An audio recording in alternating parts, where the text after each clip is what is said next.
Last house എന്ന് പറയുമ്പോൾ ഇതൊരു സിനിമ വന്നിട്ടുണ്ട് നെറ്റ്ഫ്ലിക്സിൽ കൂടെ. ഇതൊരു ഒരു ഒരു മിസ്റ്ററി, ഒരു ഏലിയൻ സൈഫൈ ആ ഒരു മോഡലുള്ളൊരു സാധനമാണ്.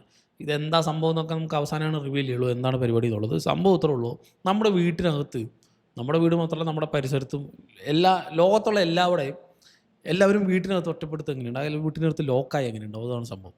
സോ നമുക്ക് പുറത്തിറങ്ങാൻ പറ്റുന്നു, നമുക്ക് ഡോറ് തുറക്കാൻ നോക്കുമ്പോൾ പുറത്തിറങ്ങാൻ പറ്റുന്നില്ല, ജനൽ തുറക്കാൻ പറ്റുന്നില്ല, ജനൽ കുത്തിപ്പൊളിച്ചിട്ടും തുറക്കാൻ പറ്റുന്നില്ല, പുറത്ത് ഫുൾ മഴയാണ്, ഇടയ്ക്കിടയ്ക്ക് മഴ പെയ്യും, ജന്മമുണ്ടെങ്കിൽ നമുക്ക് പുറത്തിറങ്ങാൻ പറ്റില്ല.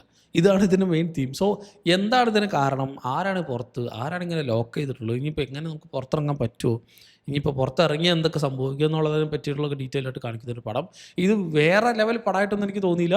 ജസ്റ്റ് ഒരു വട്ടം ഒന്ന് ഇതിൻ്റെ ആ ഒരു പ്ലോട്ടിലെ പുതുമ കൊണ്ട് ഒരു വട്ടം ഒന്ന് കണ്ടിരിക്കാൻ പറ്റുന്നൊരു ഐറ്റം. ഇതിൻ്റെ ഒരു മിസ്റ്റീരിയസ് സാധനമൊക്കെ നല്ല അടിപൊളിയായിട്ട് ഇവർ ചെയ്തിട്ടുണ്ട്. പ്രത്യേകിച്ച് ഇതിൻ്റെ ആ ഒരു തീം എന്നു പറഞ്ഞാൽ നമ്മൾ ഐസൊലേറ്റ് ചെയ്തപ്പെടപ്പെട്ട, നമ്മൾ വീട്ടിനകത്ത് നമ്മുടെ ഫാമിലിയുടെ കൂടെ മാത്രം നമ്മൾ ഒറ്റപ്പെട്ട് പോയ സമയത്ത് നമുക്കുണ്ടാവുന്ന ആ ഒരു ഇടുങ്ങിയ ഒരു കൺഫൈൻഡ് സ്പേസിൽ ഉണ്ടാവുന്ന കുറേ, നമ്മളിപ്പോൾ റീസെൻ്റ്ലി കോവിഡൊക്കെ ഉണ്ടായ സമയത്ത് നമ്മളെല്ലാവരും അനുഭവിച്ച ഒരു സിറ്റുവേഷൻ ഉണ്ടല്ലോ, അതിനിടയിൽ കൂടെ അങ്ങനെ ഒരു ക്രീച്ചർ സെറ്റപ്പ് അത് അവർ വെക്കുന്നുണ്ട്. പക്ഷേ മെയിൻ ഒരു ഫീൽ ഇതാണ്.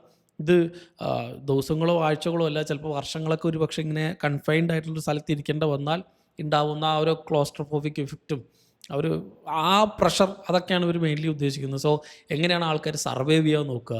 ചിലവർ അപ്പം തന്നെ വിട്ടു, ചിലവരൊക്കെ സൂയിസൈഡ് ചെയ്യുന്നുണ്ടാവും, ചിലവർ പക്ഷേ അതിലും സർവൈവ് ചെയ്ത് അതിലൊരു സന്തോഷം കണ്ടെത്തുന്നവരുണ്ടാവും. ഇങ്ങനത്തെ കാര്യങ്ങളൊക്കെയാണ് ഈ സിനിമ ഇന്ന് എക്സ്പ്ലോർ ചെയ്യാൻ നോക്കുന്നത്.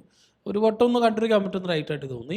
ഇത് ഞാൻ ഈ പറഞ്ഞ പോലെ ഒരു വേറെ ലെവൽ ഐറ്റായിട്ടൊന്നും പ്രതീക്ഷിക്കേണ്ട, പക്ഷേ ഒരു മോശം പടവുമല്ല, കണ്ടിരിക്കാൻ പറ്റുന്നൊരു സാധനം തന്നെയാണ്. കണ്ടുവരണമെങ്കിൽ സിനിമ പറ്റിയുള്ള നിങ്ങളുടെ അഭിപ്രായം, ഇതിനെപ്പറ്റി ഡീറ്റെയിൽ ആയിട്ട് ഞാൻ കൂടുതലൊന്നും പറയുന്നില്ല, കണ്ടുവരാൻ നോക്കുക. ചെറിയൊരു പടമാണ്. വാഗ്നർ മോറയും മറ്റേ ഗ്രെറ്റാലിയൊക്കെയാണ്, അവരൊക്കെ നന്നായിട്ട് പെർഫോം ചെയ്തിട്ടുണ്ട്. ഒരു 4 പേര് വെച്ചിട്ടാണ്, ഈ 2 അച്ഛനും അമ്മയും 2 മക്കളും, ഇവർ വെച്ചിട്ടാണ് ഈ സിനിമ മുഴുവനായിട്ട് പോവുക.